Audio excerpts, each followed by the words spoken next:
What's up, everybody? I'm David Hain, and I'd like to welcome you to the episode 17 of the A to D from Addict to Disciple podcast. I'd also like to give a big shout out to Doug, who always comments about the songs I quote in the episodes. This one has 3 different song lyrics in it. I'm sure you'll love it, Doug. When we come back, we'll get into the episode entitled, Let's Talk About Hope.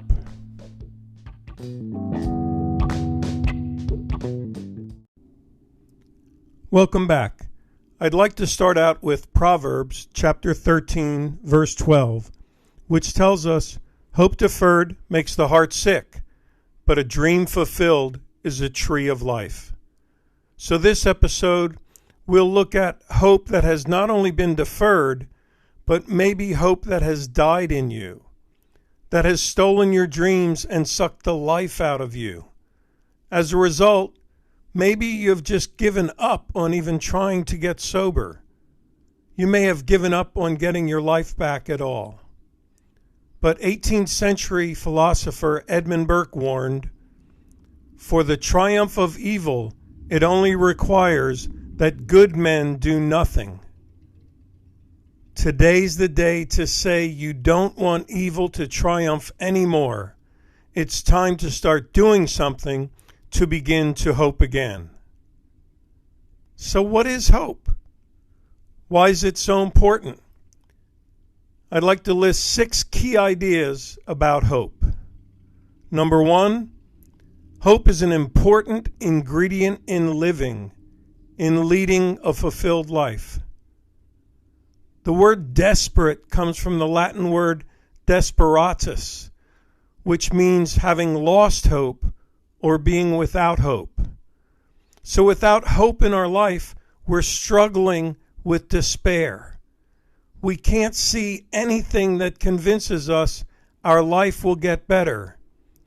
So if there's no hope, we will lose the feeling of being alive and just be living a life of desperation. Number 2, hope must be restored in the mind and the heart of an addict in order to instill the courage it takes to make that first step towards recovery. Many of us begin in recovery programs as a result of the bad consequences of our choices and behavior in addiction.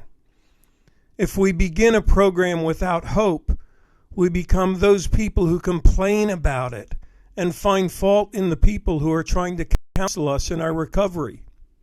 We quickly blame shift and say, that place just has too many rules and they don't know what they're doing. I'm out of here.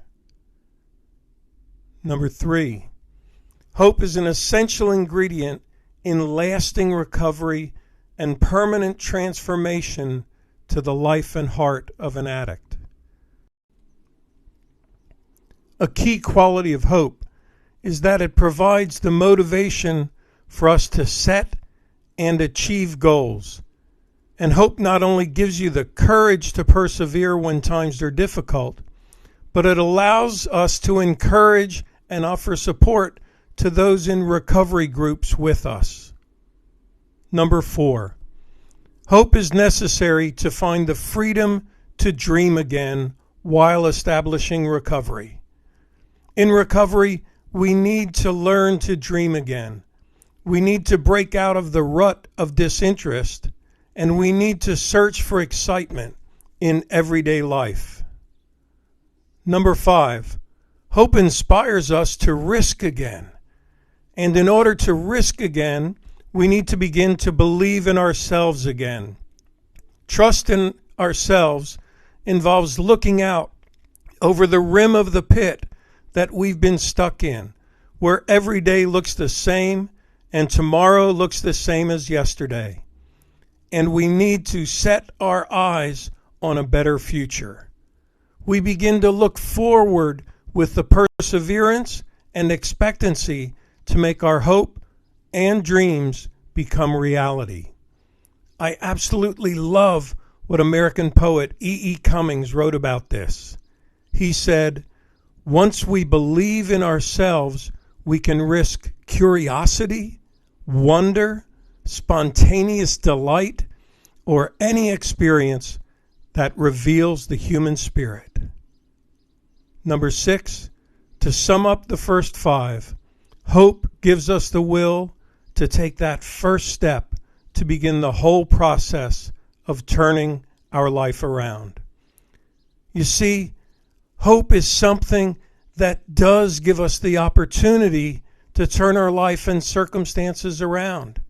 From a place of hope, we can begin to rewrite our future. English preacher and author from the 19th century, Charles Spurgeon, said, "Hope itself is like a star, not to be seen in the sunshine of prosperity, and only to be discovered in the night of adversity." Shaw, that's deep. People are not going to think about hope in the midst of prosperity because they're living the good life.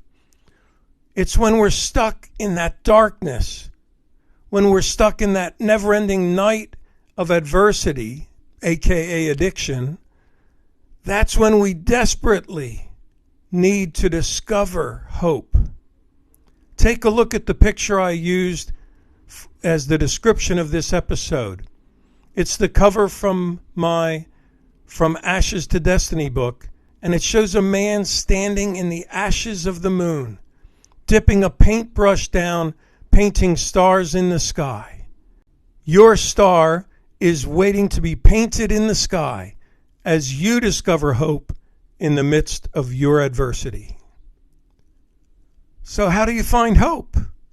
How do you make this discovery? Where do you even look?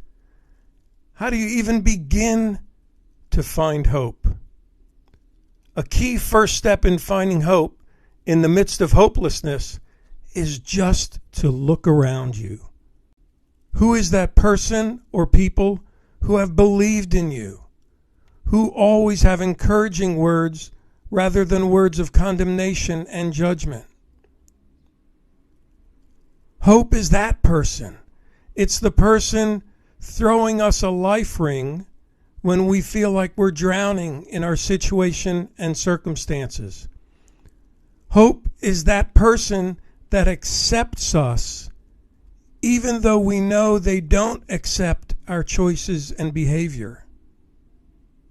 Are you thinking of someone? If you are, then I encourage you to make the steps on your part to stay connected to that person. You know how we all have people that we duck and dodge in our addiction? Well, this is not the person to quickly cross the street to avoid. This is the person to go out of your way to make sure you bump into them. This same person could also be the one that just makes you feel like the sun is shining whenever they're around. In 1925, Dinah Washington recorded a blues song entitled "Trouble in Mind." Here's some of the lyrics from that song. Trouble in mind, that's true. I have almost lost my mind. Life ain't worth living. I feel like I could die. Trouble in mind, I'm blue. My poor heart is healing slow. I've never had such trouble in my whole life before. Trouble in mind, I'm blue, but I won't always be blue, 'cause that sun is going to shine in my back door someday. Can you hear the hope in those last words? I won't always be blue, 'cause the sun is going to shine in my back door someday. Think of that person who brings you hope as if they're the sun shining in your back door. Another key step in discovering hope is to look at what stole your hope in the first place. What is it that started you on this path towards the existential crisis of hopelessness? Wondering whether your life has any meaning or value or purpose? What was the spark that started this fire of destruction inside your heart and mind? Well, it often can be a traumatic or significant event in your life. Do you have someone in your life that can help you process this event or situation that resulted in your addiction and hopelessness? Think of that same person again who was the sun shining on your back door, or maybe a different person.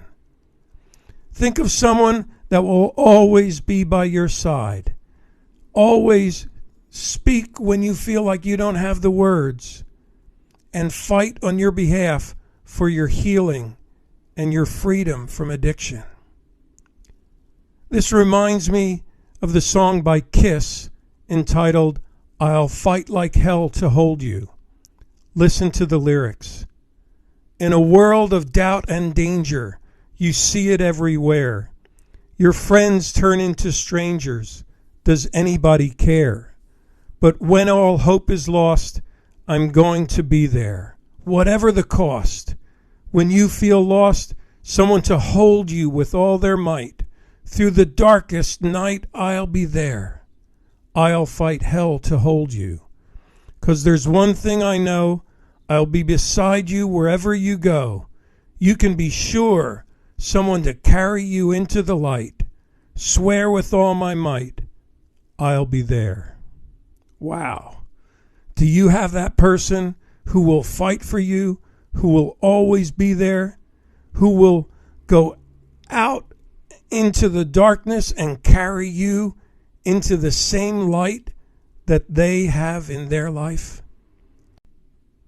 So whether the person you thought of is the sun shining in your back door, or the one who will fight for you, or the one who will introduce you to the sun as they carry you into the light, I have a closing idea for you. It comes from the words of the song, "Here Comes the Sun" by George Harrison. The next time you see that person who is your bringer of hope, and every time you see them, I urge you to softly sing these lyrics to yourself.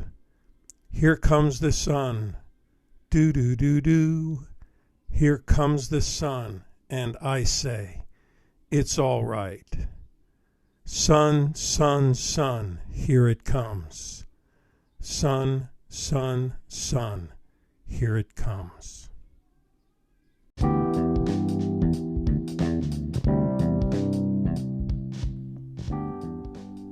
Thanks for listening to this episode of the A to D from Addict to Disciple podcast. If you like the podcast, share them. And tune in every Monday for a new episode of the A to D from Addict to Disciple podcast. Stay safe and stay strong.